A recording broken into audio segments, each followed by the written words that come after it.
Hi all, it's Emily Rand with ESPN Esports, and we're doing a series of videos on the first round robin of the group stage at the 2019 League of Legends World Championship. Joining me right now is fellow ESPN writer Tyler Erzberger. And so Tyler, first of all, I wanted to ask you, what is the number one narrative coming out of the first round robin of groups? That Group B should be abolished, that the group format is terrible, and that I believe that the top 3 teams in Group D and the top 3 teams in Group C make up probably the top 7 teams of the tournament with G2. So I actually, this was like when we did our roundtable thing, this was like my take. I was like, we need to fix it. And I admitted, when you ask a question like this, you're supposed to have an answer. I don't have an answer. Do you have any answers for this? Because I think we both agree that the seeding is really not the best way to go. I think the Worlds is based off of the World Cup, the FIFA World Cup, and in the FIFA World Cup, there's 4 pools. There's Pool 1, Pool 2, Pool 3, Pool 4. The issue with this is that we only have 3 pools. So you have teams in Pool 2 that are just so glaringly different in strength that we get these groups of death, and where you have Fnatic, RNG, and SKT, and then you have Group B. Obviously, FPX deserves the number 1 seed. It kind of worked out where they're probably maybe the weakest 1 seed currently of how they play. And we're in this situation where Group B is the worst group I've ever seen in Worlds. And looking at Group D and Group C, there's going to be one team. Even if Fnatic's draft has been terrible, I don't think they've been great, but I think overall they're a very good team. And they'll probably figure it out going into Week 2. But we're going to miss 2 really good teams going into the quarterfinals because the group imbalance and we'll see. Group B, they might have, I mean, you never know, maybe J team will upset in the quarterfinals and knock out an RNG or so, but I think the group imbalance is the biggest thing for me right now.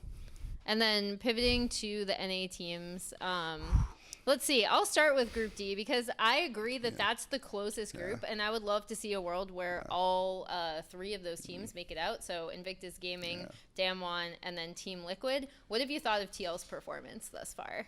It's so interesting. I think if you flip how their matches went, I think everyone would be calling Team Liquid a elite team. If they started with the scrappy win versus AHQ, then had the good performance versus IG where they barely lost, and then played a very, very clean, well-executed game versus Damwon, people would be like, wow, Team Liquid is really, really good. But since it's reversed and the win versus AHQ is still fresh in everyone's mind, that was a very dirty victory. I think people are going to go into Week 2 thinking that Team Liquid is the weakest of the 3, but I think all of them are so very close that it's going to come down to very minute details and players who can step up. I think every one of those teams have a player or 2 that have been underperforming. For Team Liquid, it's been Jensen. His Orianna game was probably the worst game he's ever played in his entire career. And then if you look at IG, you have rookie Carl Lan and a few players underperforming there. And then Damwon, obviously Nuclear. Get him off Kai'Sa. Just take away the Kai'Sa. If you take away his Kai'Sa, that's like his champion. Just take it away. And I think whoever one of these underperforming players can step up in Week 2, a Jensen, a Nuclear, I think those teams will rise to the top. So Team Liquid, I feel cautiously optimistic about them, but I would not be surprised if they are left home because Damwon and IG might be, they have peaks that are higher than Team Liquid. Yeah, I think for TL, for me, it comes down to how well the team is communicating on any given day so they can execute the compositions that they do lock in. Talking to the team, I know that they're more than aware of their own issues, so it's just a matter of sorting them out. And, I mean, in fairness, the teams in Group D have the longest time to actually figure out some of these issues. Moving on to Group A, we have C9 who, a lot of people were trying to decide whether they thought C9 would get out, whether they thought Griffin would get out, obviously behind G2, who still looks like one of, if not the strongest team at the tournament. So what have you thought of C9's performance thus far? And do you think that being at, a lost disadvantage now is going to hurt them next week going forward? It definitely... Or in a few days going forward, sorry. It definitely hurts them, but last year they were in a very similar position, 1 and 2. They beat Vitality, lost to RNG and Gen.G. Reaper and them went to the lab, came out, were a much better team in Week 2. This is what they pride themselves on. They pride themselves on being a smart team, a proactive team, a team that when pushed against the wall, they can go into the cave and win after, some prep. We've seen it in gauntlets time and time again. This team should be better in week 2, but I think it's all going to hinge on Sneaky. I think how much confidence they have Sneaky on a traditional marksman, because we haven't seen him on one. We've seen him on Heimer. We've seen him on the Sona, which was lackluster at best. It's Licorice. Cassiopeia. Yeah, again, terrible performances. And Sneaky usually at Worlds performs at a above level that he usually plays in regular season, but they're really in this mage weird bot lane strategy, and it's not really working for them, similar to Fnatic. And Licorice is playing extremely well, very happy with his performance. Nissy's been underperforming. And then you have the Blabbers Svenskeren thing that's going on. It's very weird. C9, again, Team Liquid, I think we have a better understanding of how well they can go into week 2, because they don't change. And that's the beauty of Team Liquid, is that they know who they are after MSI, and they play what they do very well. Cloud9 is going to be more interesting. They need to beat Griffin, and I think Griffin obviously is a bit shaky with the whole drama surrounding them, but currently I don't know. I don't really think Cloud9 right now is a team I would say is geared to go out of the groups.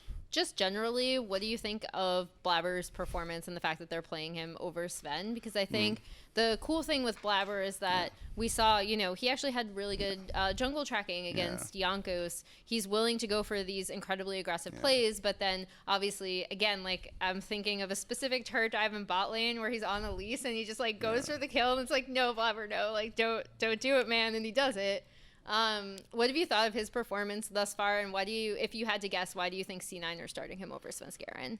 I think versus G2, it was just throwing a curveball. I think the G2 is just a better team mechanically. It's similar to last year where Cloud9 got stomped by Fnatic. Fnatic was just a better team, and that's why Jensen left them, because they thought the ceiling had been hit.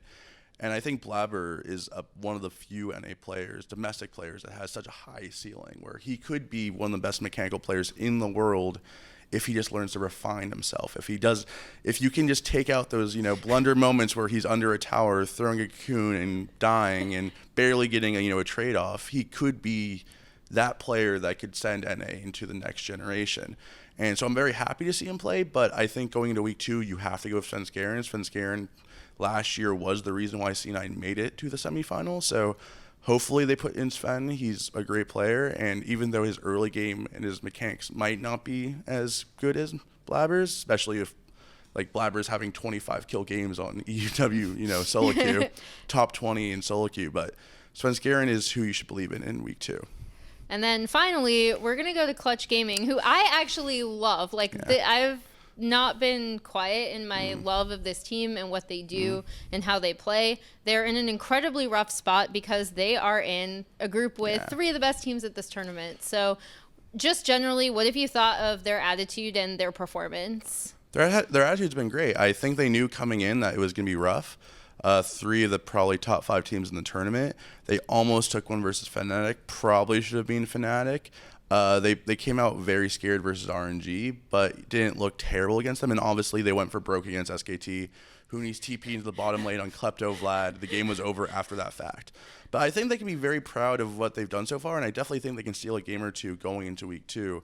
Demonte, for the most part, I know he got out-roamed and killed by Faker numerous times, but I'm really happy to see him on the international stage gaining this experience. And I think going into 2020 as Dignitas, Clutch Gaming will be done after their final game, most likely in week 2, that I'm very excited to see Demonte, Cody, especially Vulcan. I think Vulcan has been very, very underrated. I think Vulcan and Demonte are going to go back to NA as much better players. And I think looking to the future of NA, I think we have a bright future if we can start developing these talents like Vulcan, Blabber, Demonte, and not just trying to import, the fresh-faced European jungler or South Korean mid laner. Yes, NA, please start believing in your own talent. I promise. Vulcan is actually really good. I agree. So, Tyler, which of the NA teams are making it out of their groups? This is really tough. The head says Team Liquid and the other 2 fail. And my heart says, the gut, I think it's Cloud9 getting out and Team Liquid failing, because it's you learn about the history, right? Cloud9 always performs in week 2. Team Liquid has the talent, but they fail. But I think Team Liquid's going to get out in second place. I think Damwon. Oh, it's so hard. Damwon and Invictus Gaming. They're so close. It really isn't fair. Please just can we just scrap Group B and let all three of those teams get by? Just let those three teams play. Why? If you put Team Liquid in Group B, I think they get first place. I'm that confident. Group B is not good at all. But I'll say Team Liquid gets out. C9 is going to beat Griffin in one game, and they will lose the tiebreaker in famous NA fashion. And Clutch Gaming will go 1-5. They will beat Fnatic. Europe is going to be very mad. Clutch will get that one victory, and they will be the actual world champions for that just one win. So I think we get one team out, Team Liquid.